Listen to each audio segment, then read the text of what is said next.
টিংখাঙৰ অন্যতম শৈক্ষিক প্ৰতিষ্ঠান মাহমৰা উচ্চ মাধ্যমিক বিদ্যালয় সগৌৰৱে ভৰি দিছে সোণালী জয়ন্তী বৰ্ষত। শুকুৰবাৰৰ পৰা দুদিনীয়া বৰ্ণাঢ্য কাৰ্যসূচীৰে অনুষ্ঠিত হৈছে সোণালী জয়ন্তী বৰ্ষৰ সামৰণি অনুষ্ঠান। সমন্বয়ৰ হাতুৰংগী ৰামধেনু সাংস্কৃতিক শোভাযাত্ৰাৰে আৰম্ভ হোৱা দ্বিতীয় দিনৰ কাৰ্যসূচীৰ আলোচনা চক্ৰৰ পাছতে অনুষ্ঠিত হয় মুকলি সভা। কাৰ্যকৰী সভাপতি বিপ্লৱ ধাতুমিয়াই উদ্বোধন কৰা সোণালী জয়ন্তী সমাৰোহৰ সামৰণি অনুষ্ঠানৰ মুকলি সভাৰ আদৰণি ভাষণ আগবঢ়ায় বিদ্যালয়ৰ প্ৰধান শিক্ষক ক্ষেত্ৰধৰ চাংমাই। সামৰণি অনুষ্ঠানৰ মুকলি সভাত নিৰ্দিষ্ট বক্তা হিচাপে অংশগ্ৰহণ কৰে ND24 মুখ্য সম্পাদক ৰাজদীপ বাইলুং বৰুৱাই। মুকলি সভাত নাহৰকটীয়া সমষ্টিৰ বিধায়ক তথা উদযাপন সমিতিৰ সভাপতি তৰংগ গগৈ, বিদ্যালয়ৰ প্ৰধান শিক্ষক ক্ষেত্ৰধৰ চাংমাই, আপকুৰ মুখ্য উপদেষ্টা মনোজ সিঙৰ লগতে ক্ষেত্ৰধৰ চাংমাই, বিপ্লৱ ধাতুমিয়াই অংশগ্ৰহণ কৰে আৰু কেইবাগৰাকীও বিশিষ্ট ব্যক্তি উপস্থিত থাকে। এখনি ফুলাম গামোচা, এখনি চেলেং, স্মাৰক, স্মৃতি গ্ৰন্থ আৰু লগতে থাকিব এখন সম্বৰ্ধনা পত্ৰ। আৰু এই সম্বৰ্ধনা পত্ৰখনি পাঠ কৰিবৰ কাৰণে আমি সন্মানীয় ক্ষেত্ৰধৰ চাংমাই ডাঙৰ ফুলাম গামোচা, স্মাৰক। এতিয়া কেইজন শিক্ষকে ক'ব পাৰে চৰকাৰী বা প্ৰাদেশিকৃত বিদ্যালয়ত চাকৰি কৰা কেইজন শিক্ষকে বুকুত হাত থৈ ক'ব পাৰে পঢ়, ইয়াত পঢ়, বা মই শিক্ষকতা কৰা বিদ্যালয়খনত পঢ়, বা মোৰ বন্ধুৱে মোৰ বান্ধৱীয়ে শিক্ষকতা কৰা বিদ্যালয়খনত পঢ়? কেইগৰাকীয়ে ক'ব পাৰে? কেইগৰাকীয়ে ক'ব পাৰে?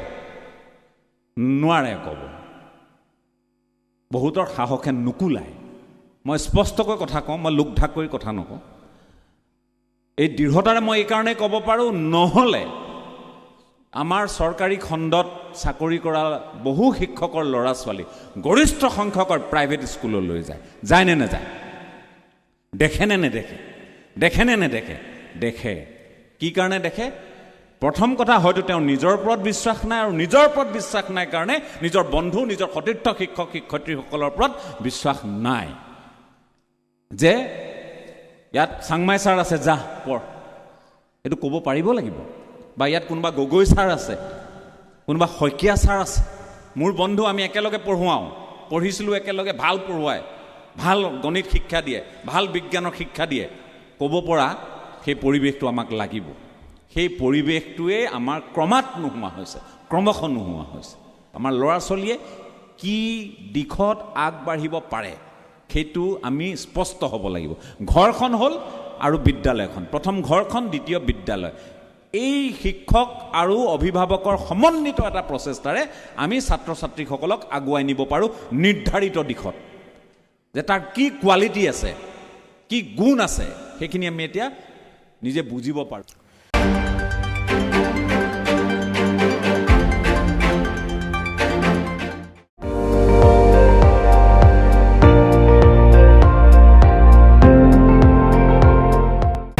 আপুনি চাই আছে ND24, সৰ্বশ্ৰেষ্ঠ নহয়, সৰ্বোত্তমৰ দৌৰ।